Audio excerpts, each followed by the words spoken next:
नमस्ते भैया बहनों, कक्षा 10वीं की संस्कृत की इस घंटी में आप सभी का स्वागत है। भैया बहनों, कल हम लोग विचित्रा साक्षी में देखे थे कि किस तरह वह आदमी जो अतिथि बन के एक आदमी के घर में रहता है, संयोग से उसी घर में चोर प्रवेश करता है और उसका सामान लेकर भागना चाहता है, लेकिन वह अतिथि के द्वारा पकड़ लिया जाता है। तब वह चोर जो है कि उल्टे हल्ला करने लगता है और अतिथि को ही चोर बना देता है। गांव के लोग जो वहां आते हैं तो वह भी उस अतिथि को ही चोर मानते हैं और पुलिस को धरा देते हैं और पुलिस उसे ले जाकर जेल में डाल देता है। आज देखते हैं, कहता है अग्रिमे दिने स आरक्षी चौर्याभियोगे तम न्यायालयम नीतवान। अब दूसरे दिन जो है कि वह जो सिपाही था उस अतिथि को चोरी के अभियोग में, चौर्याभियोगे,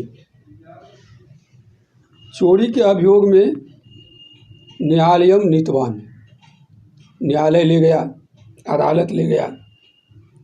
न्यायाधीशो बंकिम चंद्रोभाभ्याम पृथक पृथक विवरणम श्रुतवान। न्यायाधीश जो बंकिम चंद्र जी थे, वह उभाभ्याम, दोनों को जो है कि पृथक पृथक यानी अलग अलग दोनों का जो है कि विवरण को सुना, दोनों के जो है कि बातों को सुना। सर्वम वृतम वगत्य सौतम निर्दोषम अमन्यत आरक्षिणम च दोषभाजनम।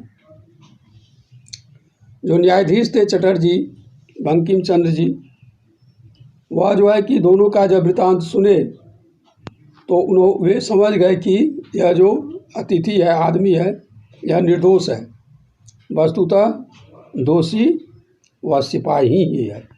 इस चीज़ को वे समझ गए थे। सर्वम वृतम अवगत्य, सर्वम वृतम अवगत्य, यहाँ पर जो है कि वृतम अवगत, यहाँ संयोग है, वृतम में म हलंत है, उसके बाद अवगत्य है तो अ म में लगकर म को पूर्ण कर दिया है, इसलिए वृतम अवगत्य। सभी वृतांत को सुनकर तम निर्दोषम अमन्यत, उस आदमी को निर्दोष माने और आरक्षी को ही दोषी माने। किंतु प्रमाणाभावात, प्रमाणस्य अभावात, षष्ठी तत्पुरुष, प्रमाण के अभाव से निर्णेतुम न शक्नोत, न असक्नोत, नहीं कर सके। लेकिन क्या हुआ कि प्रमाण के अभाव में, साक्षी के अभाव में वे निर्णय नहीं कर सके। ततो असौ तो अग्रिमे दिने उपस्थातुम आदिष्टवान। कहता है कि ततो असौ, यहाँ पर जो है कि पूर्व रूप संधि है, कहता है ततो असौ, तब जो है कि वे तो उन दोनों को अग्रिमे दिने उपस्थातुम आदिष्टवान, उन दोनों को उपस्थित होने के लिए कहा। अन्येभ्यो तो न्यायालये स्व स्व पक्षम पुनः स्थापितवन्तु। अब दूसरे दिन जो है कि न्यायालय में वे दोनों पुनः अपना अपना पक्ष जो है कि रखा। तदैव कश्चित् तत्रय कर्मचारी समागत्य निवेदयत्। तभी क्या हुआ कि वहाँ पर कोई दूसरा कर्मचारी जो है कि वहाँ आकर के निवेदन किया कि यत् इतः क्रोश द्वयांतराले, दो कोष के अंतर पे कश्चित् जना, कोई जना केनापि हतः, किसी के द्वारा मार दिया गया है। तस्य मृत शरीरम राजमार्गम निक्षा वर्तते, उसका मरा हुआ शरीर यानी उसका लाश राजमार्ग के पास में है। आदिश्यताम किम करणीयम इति, आदेश कीजिए कि क्या किया जाए। न्यायाधीश आरक्षिणम अभियुक्तम च तम शवम न्यायालये आने तुम आदिष्टवान। न्यायाधीश जो था उस लाश को, उस वे दोनों जो चोरी के अभियोग में थे, आरक्षी और वह आदमी, उन दोनों को ही न्यायाधीश ने कहा कि आप दोनों जाके उस लाश को ले आइए। उन दोनों को लाश लाने के लिए भेज दिया। आदेशम प्राप्य उभौ प्राचलताम, आदेश पाकर दोनों चले। तत्रोपेत्य, वहाँ पहुंचकर, काष्ठ पटले, लकड़ी के पट्टे पर, तख्ता पे, निहितम पटाच्छादितम, रखा हुआ और कपड़े से ढका हुआ, देहम, शरीर को, स्कंधे वहंतो न्यायाधिकरणम प्रति प्रस्थितो, वे दोनों कंधे पर उठाकर न्यायाधीश के पास चल पड़े। आरक्षी सुपुष्ट देह आसीत, आरक्षी जो था वह सुपुष्ट देह था, यानी मोटे तगड़े था, मजबूत था।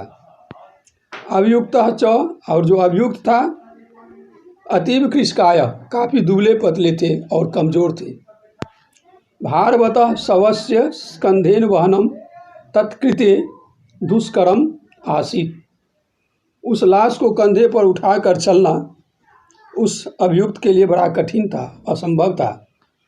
स भार वेदनाया क्रंदंती, वह जो है कि उस लाश के भार से, वजन से रोने लगा। तस्य क्रंदनम निशम्य, उसके रोने की आवाज़ को सुनकर मुदित आरक्षी खुश हो गया, और खुश होकर तमुवाच, उससे कहा, रे दुष्ट, तस्मिन् दिने त्वया अहम चोरिताया मंजूषाया ग्रहणाद वारितः, उस दिन तुमने मुझे चोरी के उस पेटी को लेने से रोक दिया था। इदानीम निज कृत्यस्य, अब अपने कर्म का फलम भुंगक्ष, अब अपने उस फल का जो है कि कर्म का फल भोगो। उस रोज़ तुम मुझे पेटी चुराने वक्त, पेटी ले जाने में रोक दिया था, तो लो आज उसका फल भोगो, लाश उठा करके चलो। अस्मिन् चौर्याभियोगे त्वं वर्षत्रयस्य कारादंडम लप्स्यसे, ये जो है कि चोरी के अभियोग में तुम 3 साल का, तुम्हें जो है कि जेल की सजा होगी, 3 साल तुम्हें जेल में रहना होगा। इदानीम निजकृत्य इति प्रोच्य, यह बोलकर, प्रज और उच्च, यह बोलकर उच्च हसत, वे जोर से हंसने लगा। यथा कथनचित उभो शवमानीय एकस्मिन् चत्वरे स्थापित बंतो, कहता है कि यह कहकर वे दोनों शवमानीय, शव को लाकर, एकस्मिन् चत्वरे, एक चौराहे पर, स्थापित बंतो, रख दिया। न्यायाधीशेन पुनस्तो घटनाया विषये वक्तुम आदिष्टो, अब न्यायाधीश के द्वारा पुनः उस दोनों को घटना के विषय में बोलने के लिए कहा गया। आरक्षिणी निज पक्षम प्रस्तुतवती, आरक्षी जो थे, सिपाही जो थे, वह अपना पक्ष प्रस्तुत किया, अपना पक्ष रखा। आश्चर्यम घटत स्वस्व प्रवारकम प्रसार्य न्यायाधीशम भी वाद्य निवेदितवान, तभी आश्चर्य हो गया। वह जो सब, जिसको वे लोग चबूतरे पे, चौराहे पे रख दिया था, वह सब जो है कि कपड़े को हटाकर वह खड़ा हो गया, उठ के न्यायाधीश के पास चला गया और जाकर के बोला, निवेदितवान बोला, निवेदन किया, मान्यवर, एतेन आरक्षिणा अध्वनि यद उक्तम तद वर्णनयामि, उसने कहा कि न्यायाधीश महोदय, जब ये दोनों मुझे ला रहे थे तो उस समय इस आरक्षी के द्वारा जो कुछ कहा गया था वो मैं अब आपको बताता हूँ। त्वया अहम चोरिताया मंजूषाया ग्रहणाद वारितः, तुमने मुझे चोरी की पेटी को लेने से रोका। अतः निज कृत्यस्य, इसलिए अपने फल का फलम भुग कर्म का फलम भुक्ष, अपने कर्म का फल भोगो। अस्मिन् चौर्याभियोगे त्वं वर्षत्रयस्य कारादंडम लप्स्यसे। इस चोरी के अभियोग में तुम्हें 3 साल का जो है कि जेल की सज़ा मिलेगी। इति, अर्थात वह सब जो था, वे दोनों जो रास्ते में बात कर रहे थे उसे सुन लिया था। वस्तुतः वह मरा हुआ था नहीं, वह जगे हुआ था, वह जिंदा था और वह नाटक किया गया था ताकि ये दोनों रास्ता में चर्चा करेंगे ही, और वैसा ही हुआ। वे दोनों चर्चा किए। चोर जो है कि अपनी गलती को बोल ही दिया। उसने उस अतिथि को कहा कि तुम उस रोज़ मुझे बक्सा लेने से रोका था, तो आज उसका फल भोगो, अब तुम्हें 3 साल जेल में रहना होगा। ये बात जो है कि वह लाश खड़ा होकर के आरक्षी न्यायाधीश को कह दिया। न्यायाधीश आरक्षी ने कारादंडम आदिश।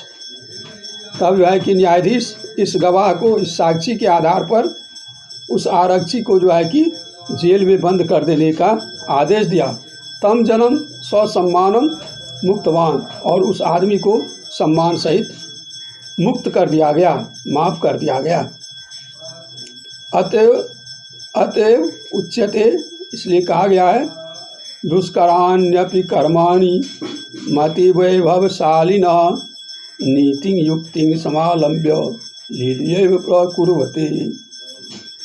कि दुष्करा अन्यापि कर्मणि, दूसरों के लिए जो है कि जो दुष्कर काम करने वाले होते हैं, गलत काम करने वाले होते हैं, यानी मति वैभवशाली, दूसरों को कष्ट देने वाले जो बुद्धि के जो लोग होते हैं, जो ऐसे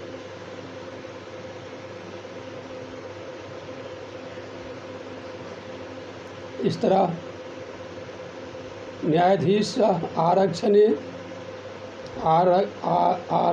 कारादंडम आदिश्य तम जन्म ससम्मानम मुक्तवान। न्यायाधीश जो थे उस आरक्षी को, उस सिपाही को कारावास की सज़ा सुना दिए और उस आदमी को ससम्मान अभियोग से मुक्त कर दिए। इसलिए कहता है कि अतएव उच्यते, इसलिए कहा गया है, दुष्कराणि अपि कर्माणि मति वैभवशालिनः नीति युक्ति समालंब्य लील्यैव प्रकुर्वते। कहा गया है कि कठिन से कठिन जो काम है, कठिन से कठिन काम को भी बुद्धिमान व्यक्ति, यानी मति वैभवशाली जो बुद्धिमान व्यक्ति है, वह नीति और युक्ति से, यानी अपनी कुशलता से जो है कि बात बात में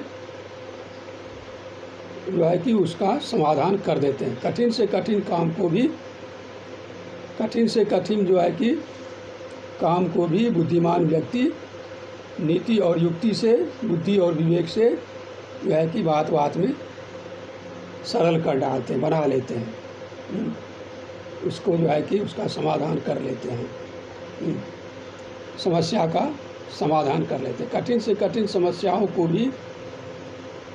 समस्याओं का भी बुद्धिमान व्यक्ति जो है कि वह अपनी बुद्धि से, विवेक से समाधान, बात बात में समाधान कर लेते हैं, जैसा कि न्यायाधीश के द्वारा किया गया। यहाँ पर यह कहना कठिन था कि कौन चोर है, इसलिए न्यायाधीश जो है कि अपनी बुद्धि से चोर, असली चोर का पता लगा लिया। ठीक है भैया बहनों, आज इतना ही। अगले वीडियो में फिर मिलेंगे, तब तक के लिए नमस्ते।